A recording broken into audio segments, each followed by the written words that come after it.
Hello दोस्तों, welcome to my channel GK educate. GK educate channel में आप सभी का एक बार फिर से हार्दिक स्वागत है। आज हम बात करेंगे बौद्ध धर्म के बारे में। ये मेरी इतिहास सीरीज का 5th वीडियो है। इससे पहले मैं 4 वीडियो बना चुका हूँ, जिनका लिंक आपको डिस्क्रिप्शन में मिल जाएगा। आप चाहे तो वहां जाकर उन वीडियो को देख सकते हैं। अभी तक हमने जो इतिहास में पढ़ा है उसमें हमने इतिहास के प्राक ऐतिहासिक काल के बारे में पढ़ा है, जो 30 लाख ईसा पूर्व से शुरू हुआ था। उसके बाद जो हमने आदि ऐतिहासिक काल के बारे में पढ़ा है। आदि ऐतिहासिक काल में हमने हड़प्पा संस्कृति के बारे में पढ़ा। उसके बाद वैदिक संस्कृति के बारे में पढ़ा। वैदिक संस्कृति जो ऋग वैदिक काल, उत्तर वैदिक काल जो हमने पढ़े है। उसके बाद जो है महाजनपद हमने लास्ट वीडियो में कवर किया था। महाजनपद के बाद जो है जैन धर्म शुरू हुआ था। जैन धर्म की जो शुरुआत हुई थी वो कब हुई थी, इसका कहीं पे कोई लिखित प्रमाण नहीं है, लेकिन जो इसका अंतिम तीर्थंकर थे वो थे महावीर जैन, जिनका जन्म जो है 540 बीसी में यानी कि 6ठी शताब्दी ईसा पूर्व में हुआ था। और उसके बारे में A to Z जानकारी हमने लास्ट वीडियो में कवर की थी। तो दोस्तों, आज जैन धर्म के जैसा ही एक दूसरा धर्म पढ़ते हैं जो कि बौद्ध धर्म है। तो आज इस वीडियो में हम बौद्ध धर्म के बारे में पूरा कवर करेंगे।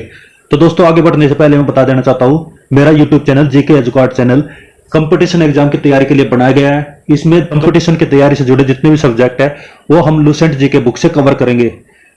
तो आप भी कंपटीशन एग्जाम की तैयारी करना चाहते हैं तो इस चैनल को सब्सक्राइब करें, मेरे इस वीडियो को शेयर और लाइक जरूर करें। तो दोस्तों, शुरू करते हैं आज का टॉपिक, बौद्ध धर्म।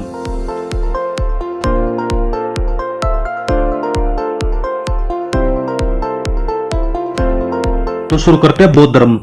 तो बौद्ध धर्म जो है, बौद्ध धर्म के जो संस्थापक थे उनका नाम था गौतम बुद्ध, और इन्हें एशिया का ज्योति यानी लाइट ऑफ एशिया कहा जाता है। इंपॉर्टेंट है, लाइट ऑफ एशिया किसको कहा जाता है? गौतम बुद्ध को। बुद्ध के जीवन से संबंधित बौद्ध धर्म के प्रतीक यहां पर बताए गए हैं। यानी उसका जब जन्म हुआ उसका प्रतीक माना गया कमल और सांड को। गृह त्याग जब उसने किया, किसने किया? गौतम बुद्ध ने। तो उसका प्रतीक किसको माना गया? घोड़े को। ज्ञान जब उसे ज्ञान की प्राप्ति हुई तो उसका प्रतीक चिन्ह किसको माना गया? पीपल को, जिसको बोधि वृक्ष भी कहा जाता है। जब गौतम बुद्ध का निर्माण हुआ तो उसका प्रतीक चिन्ह माना गया पद चिन्ह को। और जब बौद्ध धर्म की मृत्यु हुई तो उसका प्रतीक चिन्ह क्या रहा? स्तूप। तो ये कुछ दोस्तों घटनाएं हैं जो गौतम बुद्ध के जीवन काल से जुड़ी हुई है और उसके प्रतीक यहां पर बताए गए हैं, जो कि आपके लिए इंपॉर्टेंट है। गौतम बुद्ध का जो जन्म है वो 563 ईसा पूर्व में कपिलवस्तु के लुम्बिनी नामक स्थान पर हुआ। लुम्बिनी, कपिलवस्तु कहां पर है? लुम्बिनी में। और लुम्बिनी कहां पर है? नेपाल में। तो वहां पर गौतम बुद्ध का जन्म हुआ था। और कब हुआ था? 563 ईसा पूर्व में। यह इंपॉर्टेंट है। इनके पिता का नाम शुद्धोधन था, जो शाक गण के मुखिया थे। उनकी माता का नाम था माया देवी। क्या नाम था? माया देवी। और माया देवी की जो मृत्यु है इनके जन्म के 7वें दिन हो गई थी। कब हो गई थी? 7वें दिन। तो इनका लालन पोषण जो है उसकी सौतेली मां प्रजापति गौतमी ने किया था। किसने किया था? लालन पोषण इसकी सौतेली मां प्रजापति गौतमी ने किया था। इसके बचपन का नाम सिद्धार्थ था। गौतम बुद्ध का विवाह 16 वर्ष की आयु में हो गया था और उनकी पत्नी का क्या नाम था? यशोधरा। और उनके पुत्र का नाम था राहुल। तो गौतम बुद्ध की जो पर्सनल लाइफ है उसको याद करना इंपॉर्टेंट है। कंपटीशन एग्जाम में इनके बारे में जरूर पूछा जाता है। तो एक बार फिर से रिवीजन कर लेते हैं। बौद्ध धर्म के संस्थापक किसको माना जाता है? गौतम बुद्ध को। तो एक प्रकार से मान सकते हैं बौद्ध धर्म की जो शुरुआत है वो 6ठी शताब्दी में हुई थी। इनका जन्म जो है, गौतम बुद्ध का जन्म जो है 563 ईसा पूर्व में हुआ था। कपिलवस्तु जो कि लुम्बिनी में है और वो नेपाल में है, वहां पर इनका गौतम बुद्ध का जन्म हुआ था। इनकी माता का नाम माया देवी था, जिनकी मृत्यु जो है इसके जन्म के 7वें दिन हो गई थी। तब इसका लालन पोषण किसने किया था? इसकी मौसी ने। इसकी मौसी का क्या नाम था? प्रजापति गौतमी। और इनके पिता का क्या नाम था? शुद्धोधन। क्या नाम था? शुद्धोधन। इनकी पत्नी का नाम यशोधरा था, जिनके साथ इनकी शादी 16 वर्ष की आयु में हुई थी। और इनको एक पुत्र हुआ था जिनका नाम था राहुल। और सबसे इंपॉर्टेंट क्या है? गौतम बुद्ध को लाइट ऑफ एशिया बोला जाता है। तो इसकी पर्सनल लाइफ के बारे में डिटेल्स थी जो हमने रिवाइज किया है। सिद्धार्थ जब कपिलवस्तु की सैर पर निकले तो उन्होंने निम्न 4 दृश्यों को क्रमशः देखा। तो ये 4 दृश्य कौन से थे? उसमें पहला जाता है एक बूढ़ा व्यक्ति, एक बीमार व्यक्ति, एक शव और एक सन्यासी। ये जिनको देखकर इसका जीवन जो है एकदम परिवर्तित हो गया। सांसारिक समस्याओं से व्यथित होकर सिद्धार्थ ने 29 वर्ष की अवस्था में, कब? 29 वर्ष की अवस्था में गृह त्याग किया, जिसे बौद्ध धर्म में महाविनिष्क्रमण कहा गया। क्या कहा गया? महाविनिष्क्रमण। तो महात्मा बुद्ध ने जब गृह त्याग किया तो उसकी इस घटना को क्या बोला जाता है? महाविनिष्क्रमण। और कब की थी इसने? 29 वर्ष की आयु में। गृह त्याग करने के बाद जो है सिद्धार्थ जो कि गौतम बुद्ध के बचपन का नाम था, उसने वैशाली के अलार कलाम से सांख्य दर्शन की शिक्षा ग्रहण की। अलार कलाम जो है सिद्धार्थ के प्रथम गुरु थे, ये इंपॉर्टेंट है। सिद्धार्थ के यानी गौतम बुद्ध के प्रथम गुरु कौन थे? अलार कलाम। अब्दुल कलाम नहीं है, ये अलार कलाम है। अलार कलाम के बाद जो है सिद्धार्थ ने राजगीर के रुद्रक्रामापुत्र से शिक्षा ग्रहण की थी।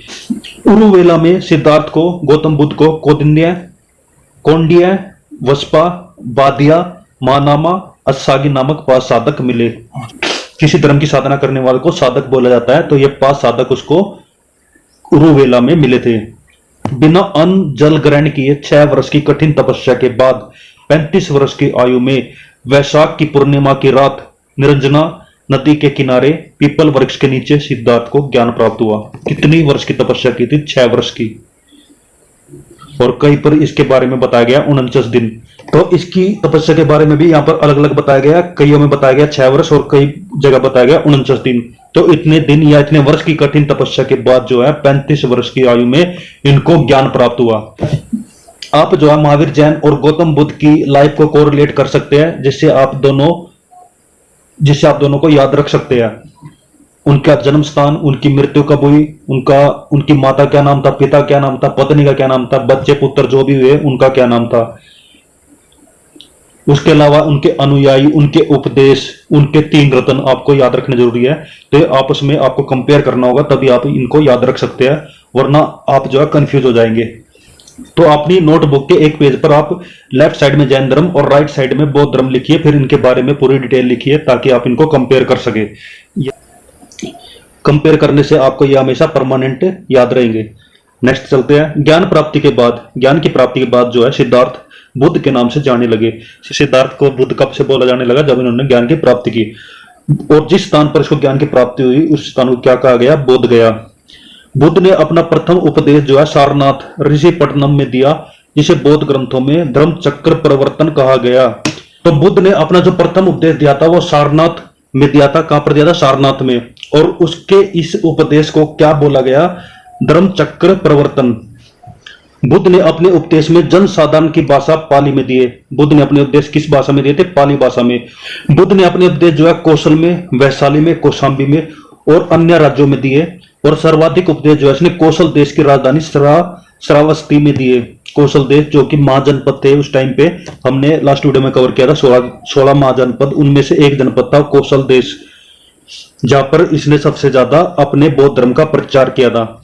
इनके प्रमुख अनुयायी शासक थे बिंबिसार, प्रसेनजित और उदयन हमने देखा था जैन धर्म के भी अनुयायी थे, और यहाँ पर हम देख रहे हैं कि वो बौद्ध धर्म के भी अनुयायी थे।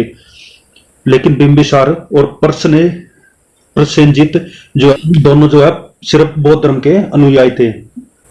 बुद्ध की मृत्यु जो है 80 वर्ष की अवस्था में हुई। और कब हुई? 483 ईसा पूर्व में। कब हुई थी? 483 ईसा पूर्व में। और कहां पर हुई थी? कुशीनारा में, जो कि देवरिया उत्तर प्रदेश में पड़ता है। तो बुद्ध की जो मृत्यु है 80 वर्ष की अवस्था में 483 ईसा पूर्व में कुशीनारा जगह पर चुंद के द्वारा अर्पित भोजन करने के बाद हो गई। इसे बौद्ध धर्म में महापरिनिर्वाण कहा गया। इसकी मृत्यु की जो घटना इसको क्या बोला जाता है? महापरिनिर्वाण। महावीर जैन की मृत्यु जो है 72 वर्ष की आयु में हुई थी और गौतम बुद्ध की मृत्यु 80 वर्ष की आयु में हुई थी। मल्लों ने अत्यंत सम्मान पूर्वक बुद्ध का अंत्येष्टि संस्कार किया था। एक अनुश्रुति के अनुसार मृत्यु के बाद जो है बुद्ध के शरीर के अवशेषों को, गौतम बुद्ध के शरीर के अवशेषों को 8 भागों में बांटकर उन पर 8 स्तूपों का निर्माण कराया।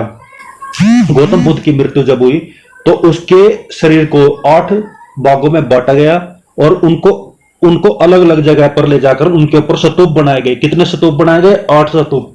इसमें से सबसे बड़ा जो है और सबसे इंपॉर्टेंट जो है वो है सांची स्तूप। क्या नाम है? सांची स्तूप।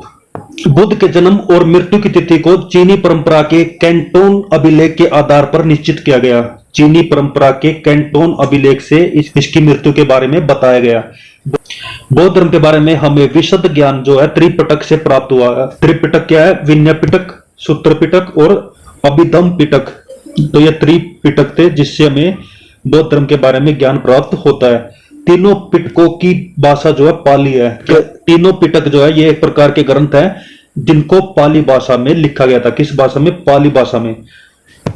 और इसमें जो है थेरवाद मत की पाली त्रिपिटक सबसे पुराना है। सूत्र पिटक में बुद्ध के धार्मिक सिद्धांतों को संवाद के रूप में संकलित किया गया है। विनय पिटक में संघ के भिक्षु एवं भिक्षुणी के लिए बनाए गए नियमों का संग्रह किया गया है और इसे संघ के अनुशासन के तोड़ने पर किए जाने वाले प्रायश्चितों की सूची भी दी गई है। अभिधम पिटक में सूत्र पिटक में वर्णित सिद्धांतों के सुव्यवस्थित अनुशीलन के लिए आवश्यक सूचियों में सारांश तथा प्रश्नोत्तरी का समावेश किया गया है।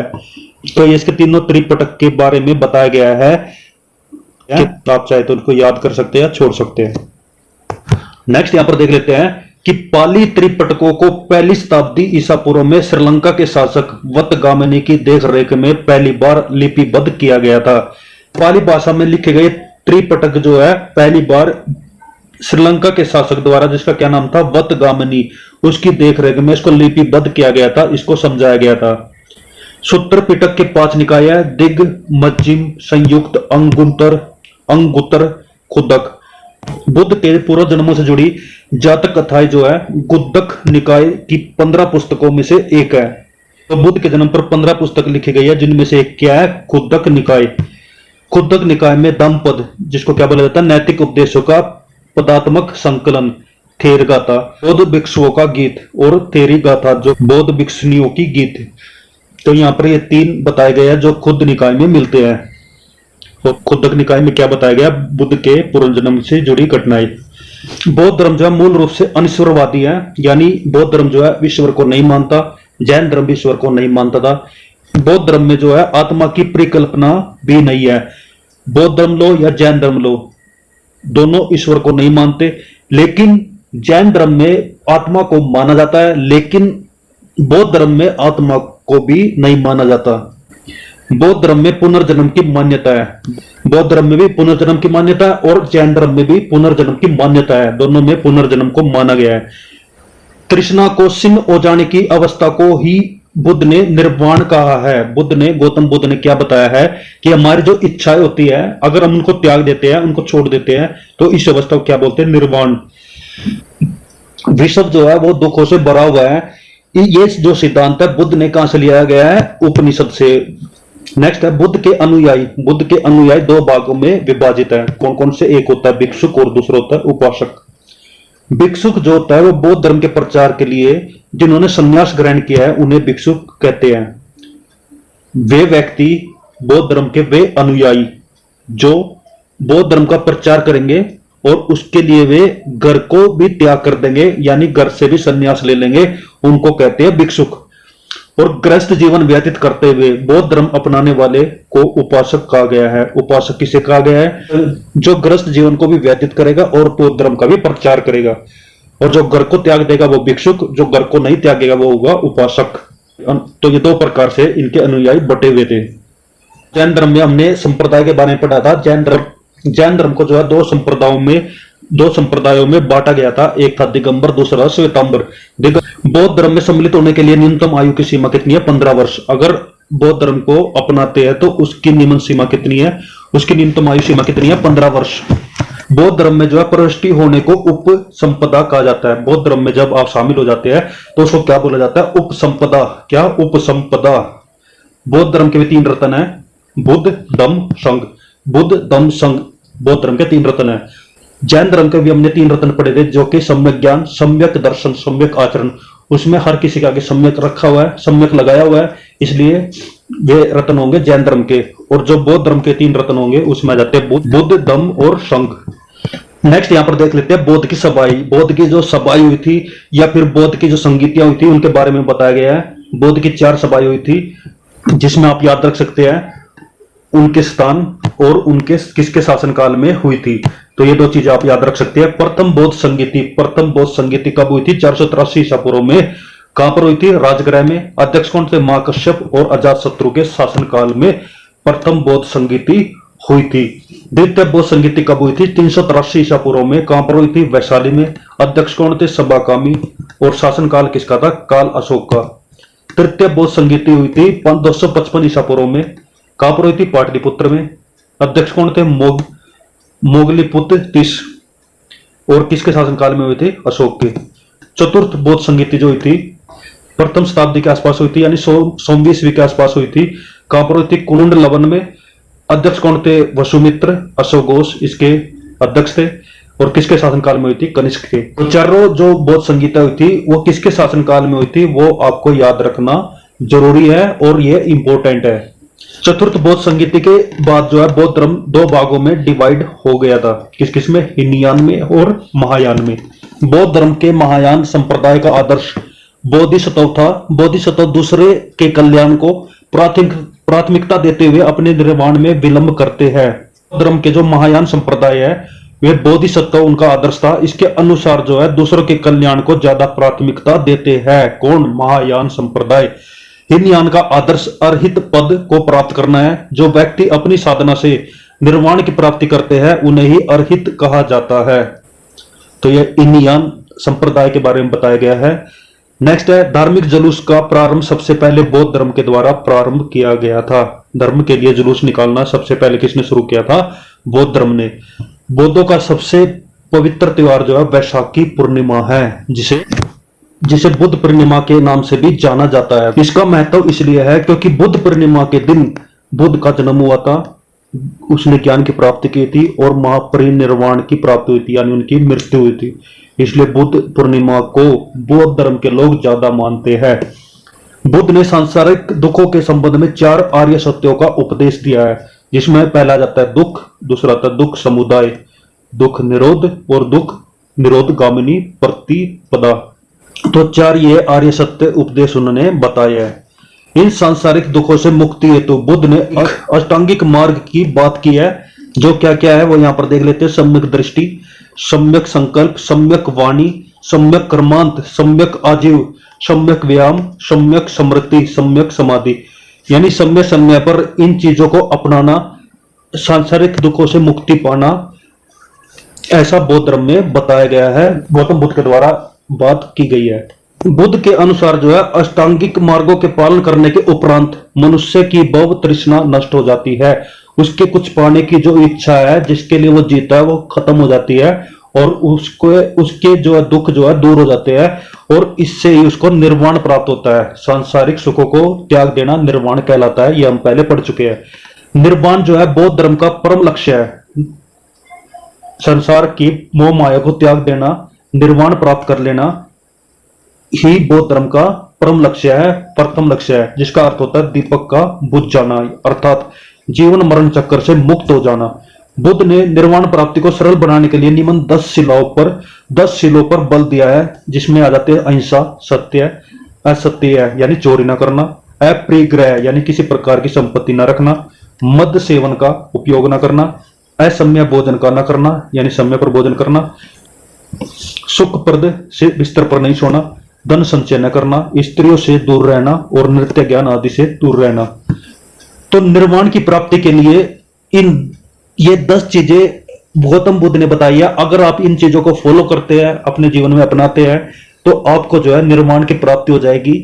गृहस्थों के लिए केवल प्रथम 5 शील तथा भिक्षुओं के लिए 10 शीलों का मानना अनिवार्य है। जो बौद्ध धर्म को फॉलो करते हैं और उनका जीवन कैसा गृहस्थ जीवन है, यानी घर की जिंदगी में जीते हैं, वे पहले जो 5 शील है उनको मान सकते हैं। लेकिन जो भिक्षु है, जिन्होंने अपने घर को त्याग कर दिया है, बौद्ध धर्म को बिल्कुल अपना लिया है, तो वो उनको क्या है कि उनको इन 10 शीलों को मानना जरूरी है। बुद्ध ने मध्यम मार्ग यानी मध्यमा प्रतिपद का उपदेश दिया है, यानी बुद्ध के अनुसार हम बीच का मार्ग अपना सकते हैं। अनिश्वरवाद के संबंध में बौद्ध धर्म एवं जैन धर्म में समानता है, यानी कि दोनों जो है ईश्वर को नहीं मानते, दोनों अनिश्वरवाद है।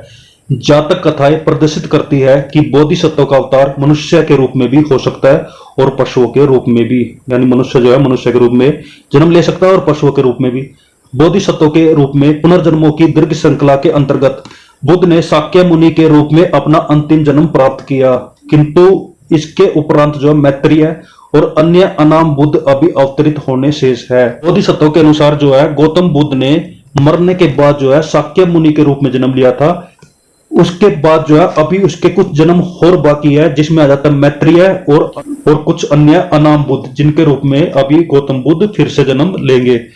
सर्वाधिक बुद्ध मूर्तियों का जो निर्माण है गांधार शैली के अंतर्गत किया गया है, लेकिन बुद्ध की प्रथम मूर्ति संभव रूप से मथुरा कला के अंतर्गत बनी थी।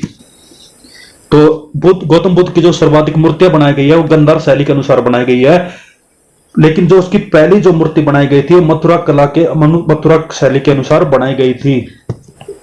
तिब्बत, भूटान और पड़ोसी देशों में बौद्ध धर्म का प्रचार पदम संभव यानी गुरु रिनपांच ने किया था।